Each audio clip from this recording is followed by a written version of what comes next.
Do you know what the YMCA stands for?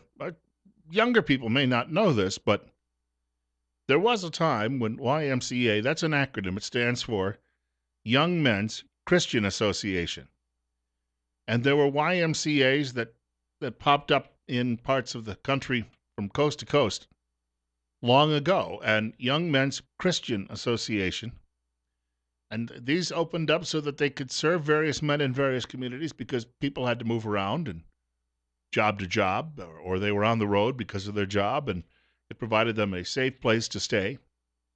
And in the beginning, you if you stayed there, you had the availability of perhaps a gym or a pool, or but they were temperate places as well. So it was originally a safe haven, and across the country now they've expanded to become community centers as well. Daily Signal has a story out today from neighboring Washington state.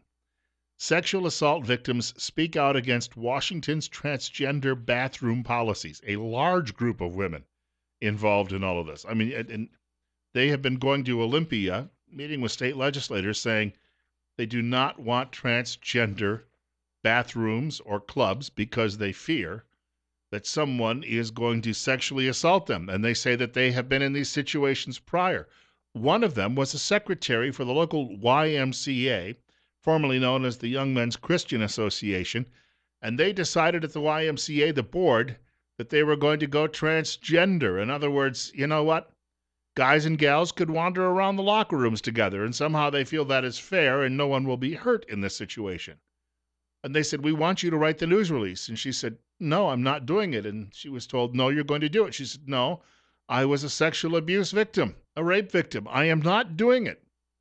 So they said, well, you have two choices then. Well, basically one, you can resign. She chose to resign. 9:36, Bill Colley with you on Top Story this morning on News Radio 1310 KLIX and newsradio1310.com. It's 28. We have a caller joining us. That number is 736-0300. And caller, you're up next. You're on the air. Pretty close, almost. Sounds like somebody calling in from outer space. You're up next. You're on KLIX. Good morning, Bill. Bill, I called last week about coal furnaces making adjustments, scattering cinders on the sidewalk and porch steps. But what I didn't mention was that during World War II, all the factories building military resources used coal. The England, London, Berlin, cities all over the world were on fire. The Allies put the Romanian coal fields on fire, and billowing smoke was going all over the place, and we did not have global warming. No, in fact, thank you for the call. In 1944-45, that winter, which is made infamous in movies like Battle of the Bulge and the like, I mean, it actually happened, was one of the coldest winters in 100 years. Despite the fact that, you had all of this this carbon burning up into the air. Figure that one out. We have another caller with us. You're up next. You're on the air with Bill Colley on Top Story. I had to laugh about your earlier guest talking about the image problem with these federal land agencies. Right now we're looking at a new type of wilderness out west of Ketchum, Idaho.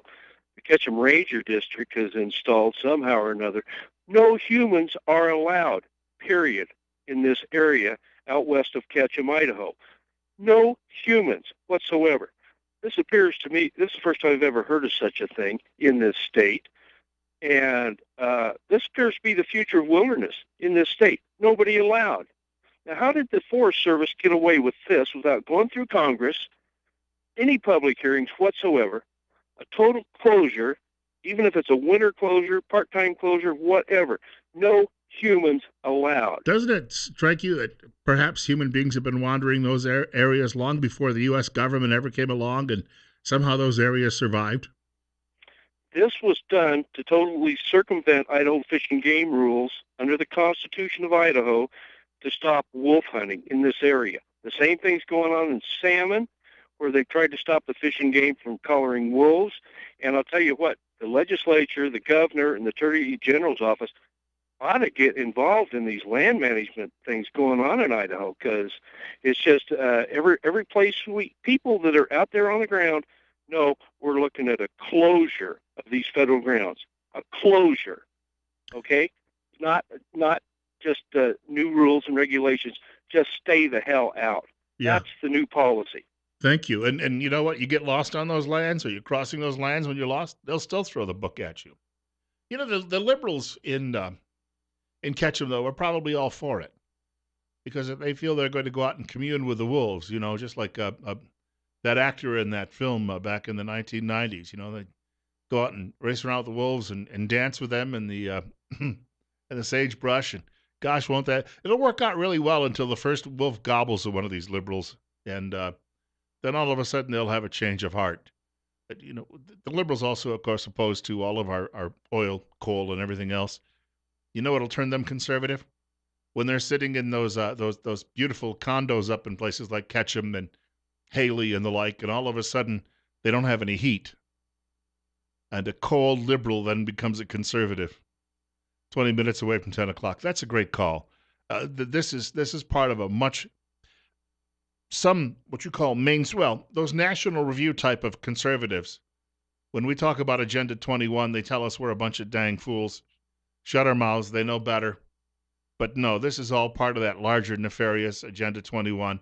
Keep you and me off the land because someday they want it for a playground of their own after they moved you to some cinder block high rise in Portland.